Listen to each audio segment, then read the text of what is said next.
More than ever before, my friends, men of all races and nations are today challenged to be neighborly. The call for a worldwide good neighbor policy is more than an ephemeral shibboleth. It is the call to a way of life which will transform our imminent cosmic elegy into a psalm of creative fulfillment. No longer can we afford the luxury of passing by on the other side. Such folly was once called moral failure. Today it will lead to universal suicide. We cannot long survive spiritually separated in a world that is geographically together. In the final analysis, I must not ignore the wounded man on life's Jericho road, because he is a part of me and I am a part of him. His agony diminishes me and his salvation enlarges me. I have been working my way through Strength to Love by Dr. Martin Luther King Jr., and the wisdom I am gaining from this book just feels so timely. I wanted to make a video talking about one of the chapters in this book, which is all about loving our neighbors. In this chapter, Dr. King refers to the need to love one's neighbor as altruism. The dictionary defines altruism as regard for and devotion to the interest of others. In the next section, he talks about universal altruism. King states, "One of the great tragedies of man's long trek along the highway of history has been the limiting of neighborly concern to tribe, race, class, or nation." What King is referring to is the idea within humanity that people are very worried and concerned about people who are like them, their family, their friends, their loved ones, but their concern does not spread to the world as a whole, to humankind at its core.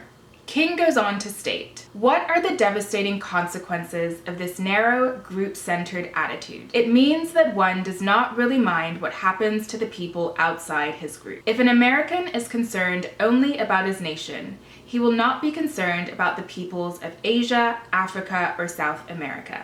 Is this not why nations engage in the madness of war without the slightest sense of penitence? Is this not why the murder of a citizen of your own nation is a crime, but the murder of the citizens of another nation in war is an act of heroic virtue?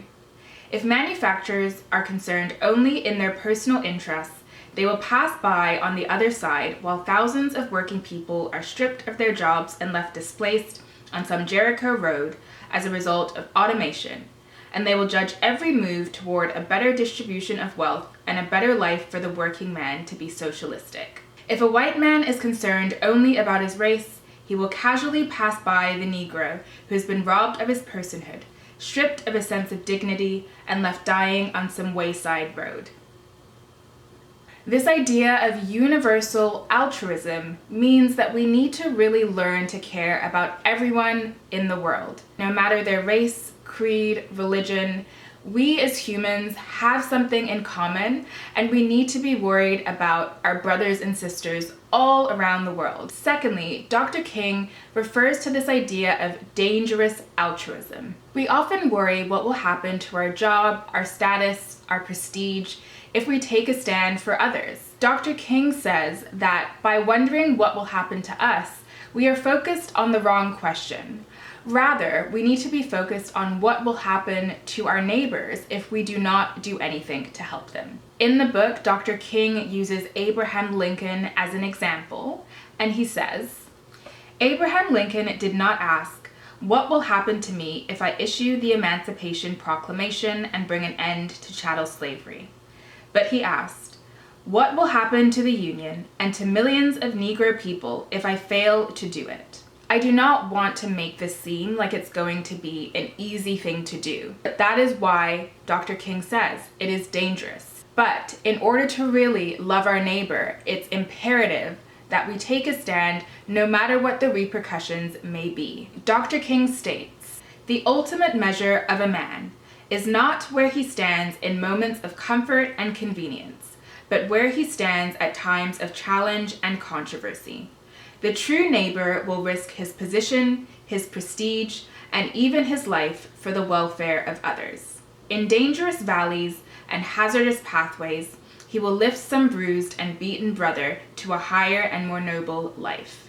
The final aspect of altruism that Dr. King talks about is what he calls excessive altruism. King states, "True altruism is more than the capacity to pity. It is the capacity to sympathize. Pity may represent little more than the impersonal concern which prompts the mailing of a check, but true sympathy is the personal concern which demands the giving of one's soul.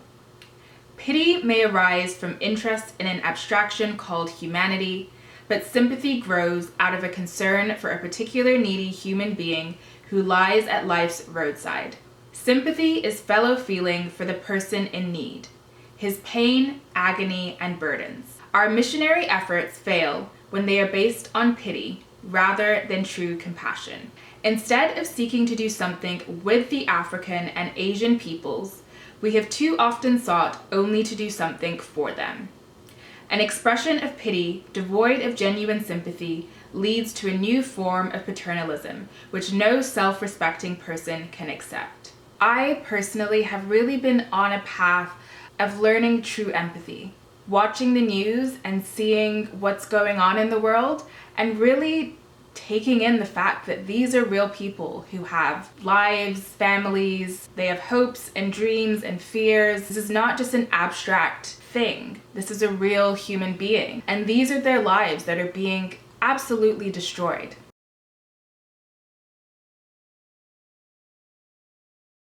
As I was editing this video, news began spreading about U.S. Air Force member Aaron Bushnell, and I wanted to include some information about what took place in this video. On the morning of Sunday, February 25th, Aaron Bushnell, a 25-year-old active duty member of the U.S. Air Force, posted on Facebook a link to a live stream with the following caption.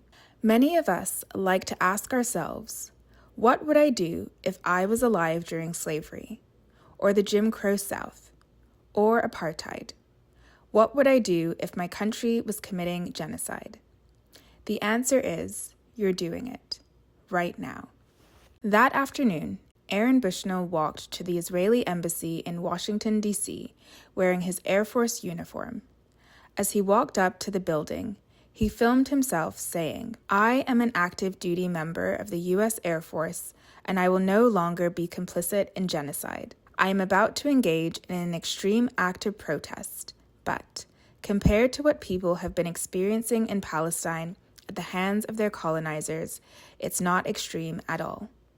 This is what our ruling class has decided will be normal." Bushnell then proceeded to set himself on fire. He shouted, "Free Palestine," several times. Bushnell was taken to a local hospital. He later died of his injuries. I would recommend reading an article written by Masha Gessen in The New Yorker titled, "Aaron Bushnell's Act of Political Despair.